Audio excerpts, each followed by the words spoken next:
The Multimedia Ninja Podcast, Episode 34. Hello again, and welcome to the Multimedia Ninja Podcast, where it's all about surviving and thriving in the digital convergence. My name is Bradford Rogers, and I'll be interviewing some multimedia ninjas who are making things happen in their respective fields and sharing tips, tools, and insights for multimedia artists and content creators. As always, you can find show notes at themultimedianinja.com. This week, some ninja principles that'll help you out. As you may know, in this podcast series, my friends and I will be talking about all things multimedia, including creativity, shaping your ideas, and how to be more productive doing it, regardless of what kind of content you're creating. We have got an exciting episode for you today, so what do you say we just let's get to it?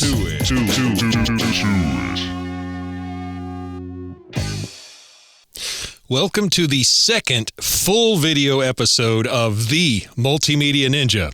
We're going to be talking about some important ninja principles this week. We originally had 2 topics for this week, but this just started to expand to where it seemed to want its own show. And these ninja principles-oriented shows have been some of the more popular ones, so sometimes you just have to let the production go where it wants.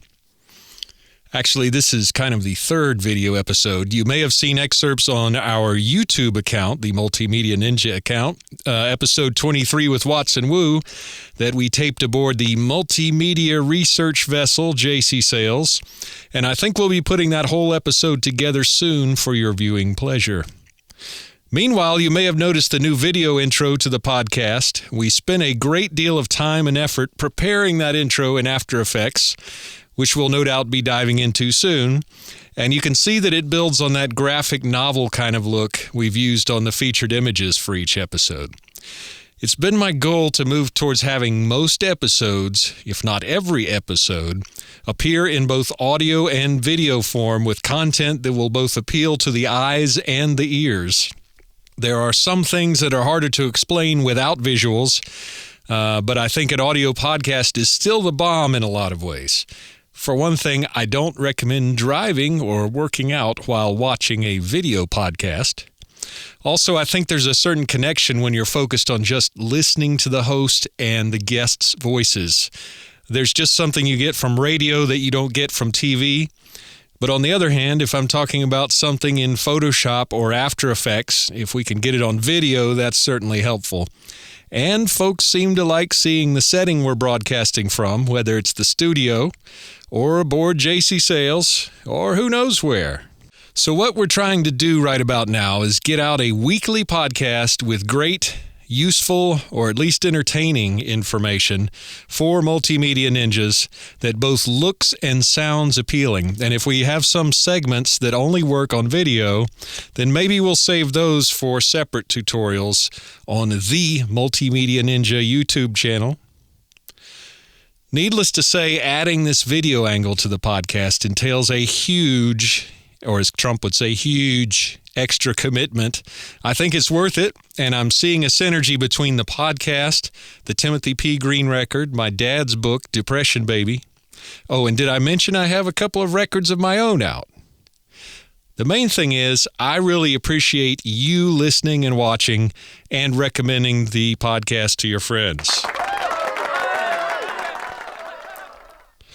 Now, part of what I call being a multimedia ninja involves leveraging technology to do things at a level of quality and speed that was impossible just a few years ago for somebody without a room full of gear and a support team.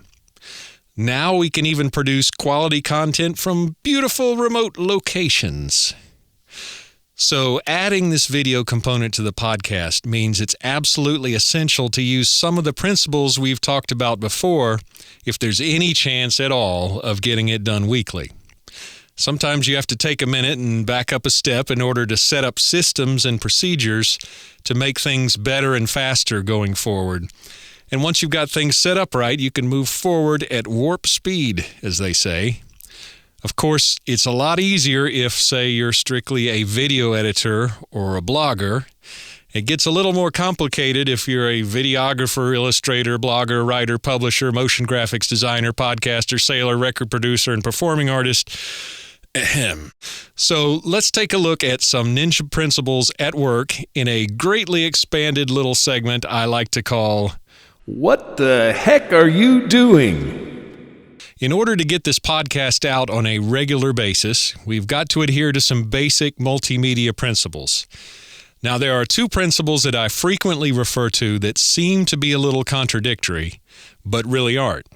And it's key to realize that they just refer to different parts of the creative process.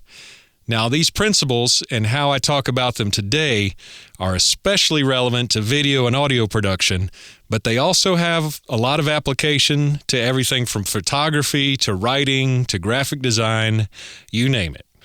The first principle is get it down, then get it right. And the other principle is don't try and fix it in the mix, or fix it in post, as they say in video. The first part, get it down, then get it right, is a critical tool for your initial brainstorming, sketching, and demo phase. For example, when I'm typing the script for the teleprompter today, yes, I am doing that today, just because I want to, and because, frankly, it's a good writing exercise. Anyway, when I'm initially trying to think of what to talk about, whether it's an outline or a script, or when I'm writing a song or whatever, I'm never going to get anywhere if I let the critical part of my brain interrupt me from just letting things flow. You've got to just keep your fingers moving if you're typing, record those initial riffs or beats into your audio software, get those lyric ideas down, whatever, and you can sort of sort out the wheat from the chaff later. That's what we're talking about when we say get it down, then get it right. That's a creative tool, and it's used in the sketching phase. You can break down the whole process of taking something from idea to product in several steps, and for the purpose of today's episode, let's just say there are three: sketching your idea, recording your idea, and finishing your idea. And right before the recording phase, we could add planning, and during recording, we could add quality control and documentation. But let's just keep with the three parts for the moment. Threes are good. These three steps can apply to a variety of media, but especially audio and video production. So get it down, then get it right means get your ideas sketched out while the juices are flowing. But once you know what ideas you want to end up showing the public, then you'd better remember the corollary that applies to the recording and finishing phases, and that is don't try to fix it in the mix. That's what audio mixers call it, and video folks say don't try to fix it in post, meaning post-production. What this means is that once you know from your sketch or demo what ideas are going to make the cut, you need to make sure that you capture in your recording phase everything you need, with the quality you need, so that you don't spend a lot of extra time trying to cover up flaws in post. As I've mentioned before, I don't claim to be the most amazing expert on everything, but I do have a wealth of experience on what not to do.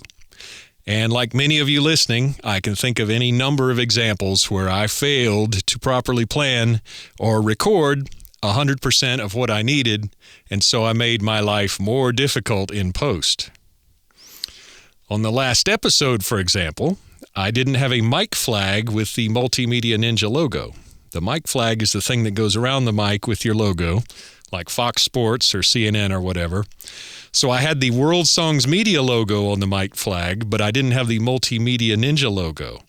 And because I wanted the Multimedia Ninja logo, and because I'm very particular, perhaps a little crazy, I actually went in there in Premiere and After Effects and added the logo in post. And of course, the microphone wasn't in the same position throughout the podcast. And of course, we're cutting back and forth between me and my guest, Chris Rickwood.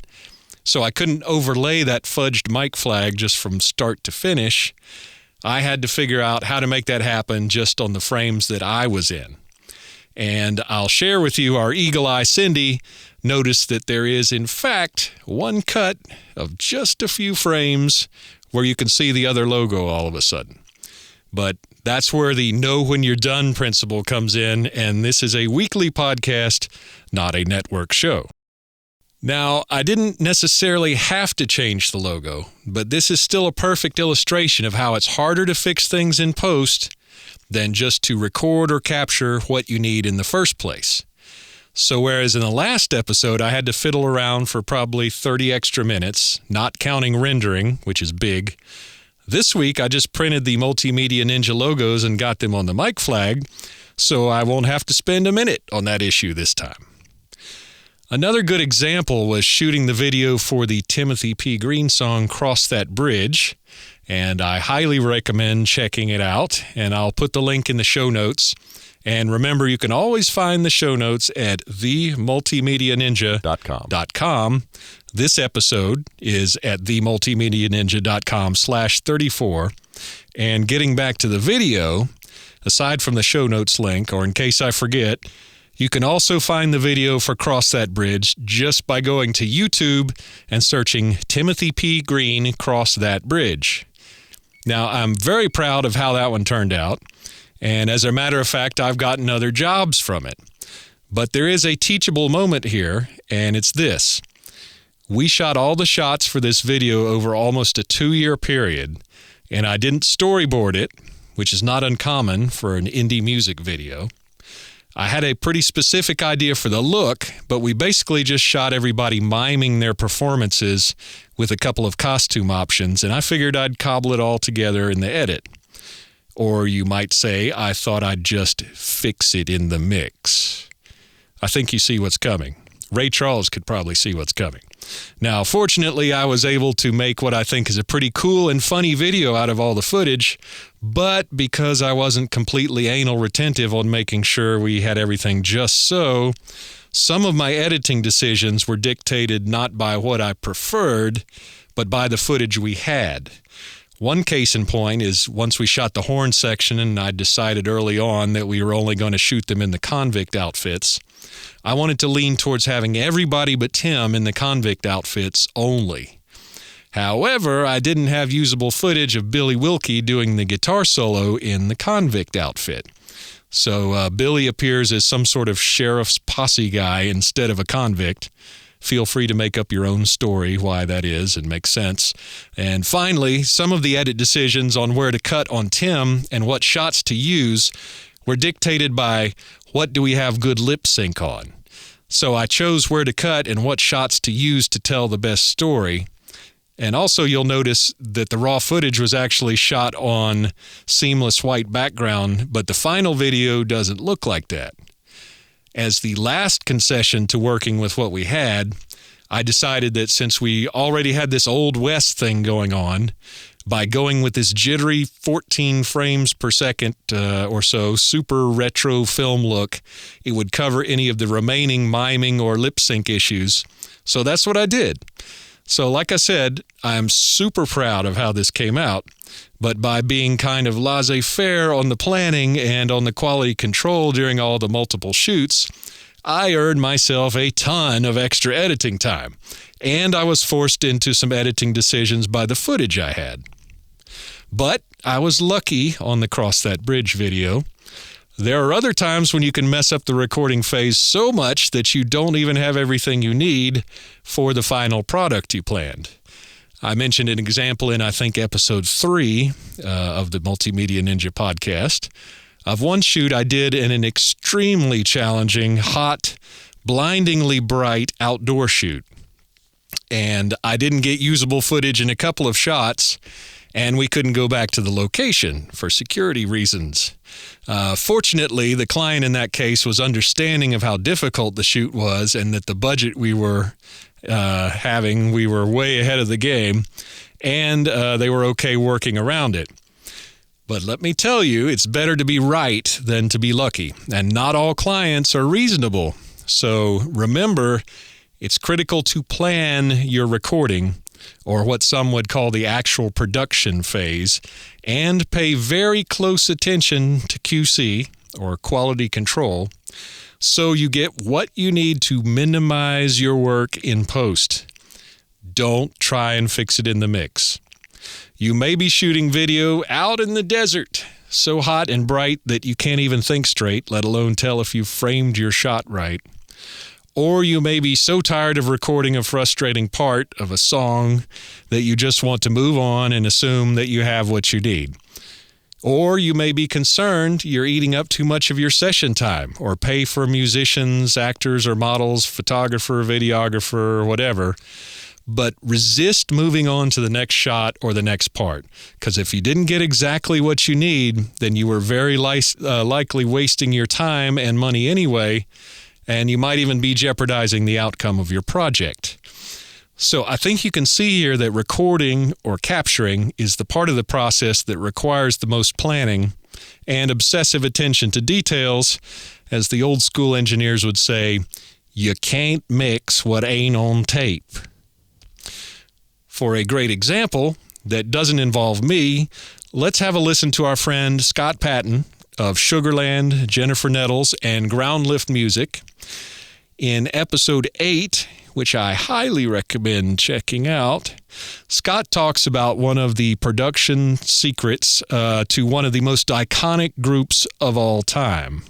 Roger Nichols came in in my era, those Steely Dan records were kind of the holy grail in a lot of ways. When he came in, I was super excited to see what the big mystery was, to see what his big reveal was going to be, how he got these sounds. Super excited to hear this stuff. And honestly, I don't remember which song he pulled up. It was probably something off of Gaucho or maybe Asia, or Aja. I've never known which is I don't supposed know either. to be. But he pulls it up and it basically just sort of everything comes up to zero, and there's the record. Like, no kidding. Like, these are the raw tracks with no EQ, no compression. Theoretically, I don't know what they did in the transfer, but the idea is that we're going to pull this thing up that you all kind of know, and then Roger is going to sit there and do some things that he would do. We had a big screen that everybody could kind of see what he was doing.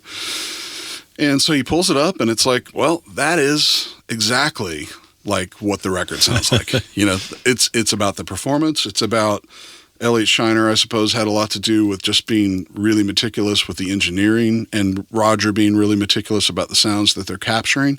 So the snare drum on Babylon Sister is the snare drum. So that was a great lesson. Although I think the people in the audience, again, much like me, were just like, I'm not learning anything. It sounds just like the album. Yeah, so understand. Let's see. You're saying you get Steve Gadd and Chuck Rainey, and you get these guys together, and you put a microphone in the proximity of where they're at and hit record. That's what you're going to get. Mm-hmm. And it's it's one of those obvious things, but it's a good lesson too to go, oh, it's about people actually performing and doing it well. Right. So what was Roger Nichols' secret to making an awesome Steely Dan record? Capturing great professional performances of well-arranged ideas without any technical defects. In many respects, it's really just that simple. Hey, Timothy P. Green here. Are you tired of listening to the same old shit? I know I was. Just put in your email address and get access to some of the freshest new music you've heard in a long time. Let's have a party!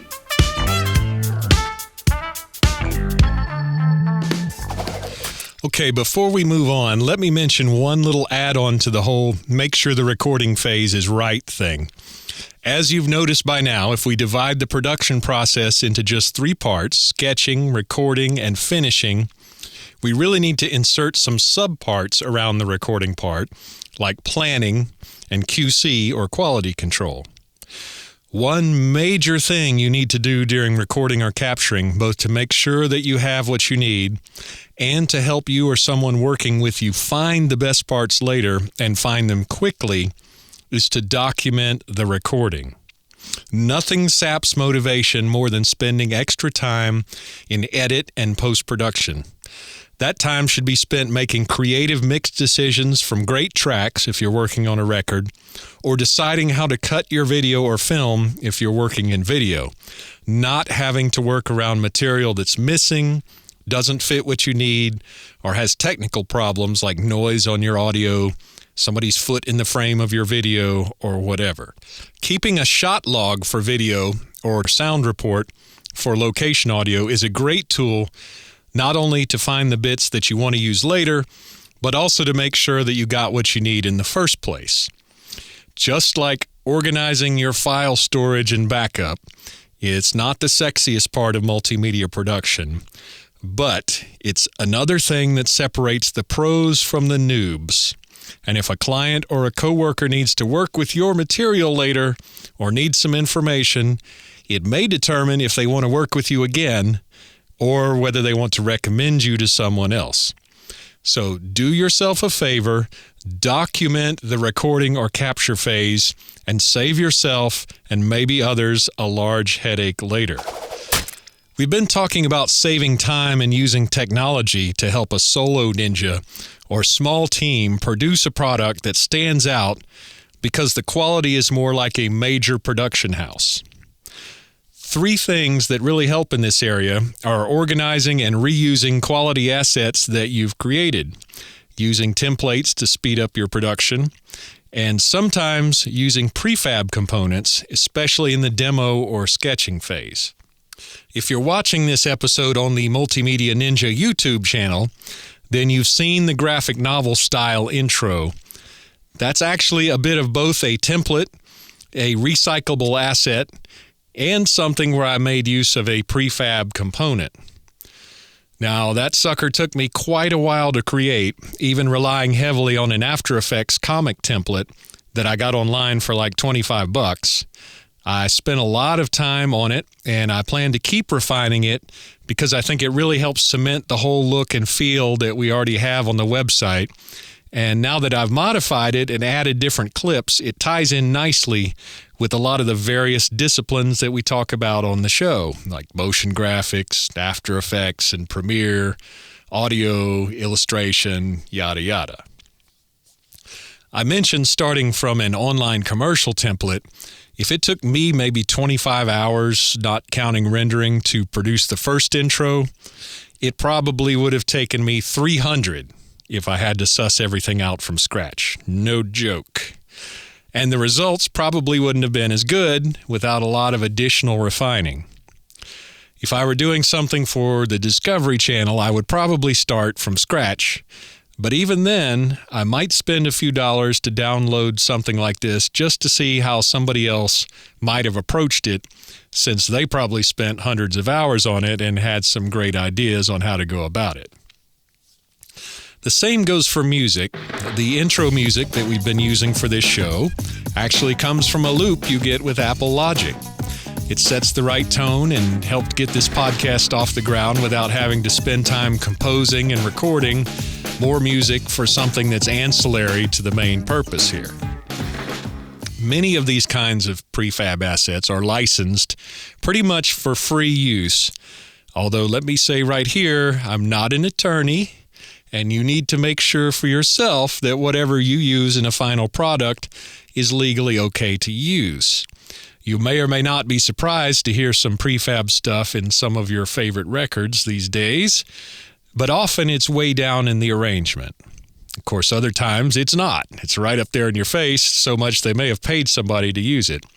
My personal preference is that if anything prefab is in my final production, it should normally be discreet and not play a supporting role, not be the main hook. But the main idea here, and it's something that's really come of age in the digital convergence, is that there are plenty of resources available to help you bootstrap yourself up and focus on the main mission. Now, you can also make your own templates to speed up your workflow. We had a bit of a funny moment I referred to in episode 10, where we were talking top 10 tips for record producers. I mentioned I was on a panel at NARUP with Grammy-winning mixer Matt Still and producer Billy Hume, which you can actually hear a part of on episode 12. And one of my prepared points was about using templates. So right before I was going to unload that gem on the audience, one of the guys, I forget if it was Billy or Matt, said, "Never use templates." Well, now the thing is, we're both right, because we were talking about two different things. They were talking about how some producers will use the same plug-in chain on the vocal or the main mix bus or whatever no matter who the artist is or what really fits the song. And I can see where that can be annoying, although arguably it does tend to give a producer a certain identifiable sound. I tend to gravitate towards Billy and Matt's philosophy that each artist or song should get the treatment it needs to be the best it can be, not a one-size-fits-all treatment. However, what I'm talking about is using templates during the creative process to speed things up, during the creative, sketching, or demo phase of production, or when you're producing something like a podcast or episodic TV where you need things to be consistent. On the creative side, if you wake up in the middle of the night with a musical idea, you'll be a lot better off if you have a writing template set up in Ableton Live or Pro Tools or Logic or whatever that has a drum kit, bass patch, basic keyboard sound, maybe a vocal channel set up, than if you have to set all that up each time you have an idea. It doesn't mean you're committed to those specific sounds or anything. It's just increasing the odds that you'll get your idea fleshed out in more detail than you would otherwise. And of course, if you're talking about episodic TV, video, or audio podcasting or whatever, then not only do you need to speed up and automate as many repetitive tasks as possible, your audience is actually looking for consistency in the presentation. And that's the perfect segue to the last technique, which is organizing recyclable assets. I'm sure there's a better way for me to say that, and maybe I'll be rewriting that soon. But if you can see it at work, you can see it at work if you're watching the video podcast. If I talk about episode 23 with Watson Wu, I can flash up some video of us talking aboard JC Sails. If I'm referring to the Cross That Bridge video, I can pull that in, and heck, even use the audio on the audio podcast. Don't be fretting, keep aheadin'. There'll be shelter in El Paso. Get a sheriff, form a posse. Gonna bring them boys to justice. No more. There are also a lot of great sound bites from interviews we've done, not to mention the sound effects I use every episode. Oh. And bonus points for the little ninja throwing star clip that I made that's both an audio and video clip. I hope you'll find today's ninja principles to be useful in your production and would love to hear your feedback on this week's episode.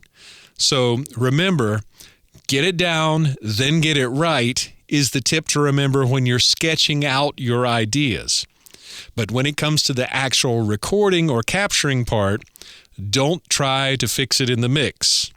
Make sure you plan your video or audio recording well and document it so that you get what you need to edit and finish the production. And remember these tools to help speed up your production. Make use of templates, keep recyclable assets handy and organized, and make use of prefab components in a supporting role when you have bigger fish to fry. Well, that just about wraps up this week's episode of The Multimedia Ninja. I hope you'll join us again next week and bring your friends. Don't forget, you can subscribe right there at themultimedianinja.com by clicking on the subscribe button, go figure, to have next week's episode waiting on your device or desktop absolutely free of charge. I very much invite your feedback both on the website and on iTunes, and would be grateful if you feel like giving us a nice rating on iTunes and on YouTube if you're watching the video version. Easy for me to say. You can also hit me up on the Twitter at Bradford Rogers, and the same with Instagram. Love me some Instagram. Finally, just a reminder, if you need any help or advice with anything multimedia, and I do mean anything, just leave a comment on this episode or hit me up via the contact link on the website. I do, in fact, still provide multimedia production and consulting services if you or someone you know has a project I can help you with. With that, I'm going on to edit and finish this puppy, so until next time, have a good one, and remember these sage words on how to succeed from Winston Churchill. Never, never, never, never give up. See you next time.